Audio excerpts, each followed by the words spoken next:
Коронавирусные ограничения в Коми могут сохраниться до конца года. Об этом заявил Владимир Уйба на встрече со студентами Сыктывкарского университета.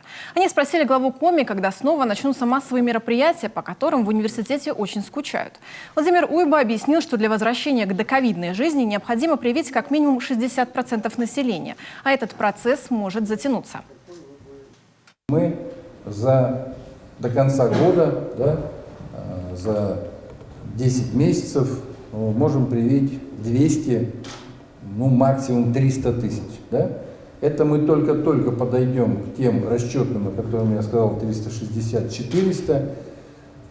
Соответственно, до конца года мы все равно будем в режиме так или иначе сдерживания. Насколько быстро пройдет массовая вакцинация, будет зависеть и от работы наших медучреждений, и от промышленных мощностей поставщиков вакцины. Владимир Уйба также поделился со студентами, что успел и сам привиться от COVID-19 еще в июле прошлого года. Но антител к вирусу у него уже нет, а значит, вакцинироваться глава Коми будет повторно.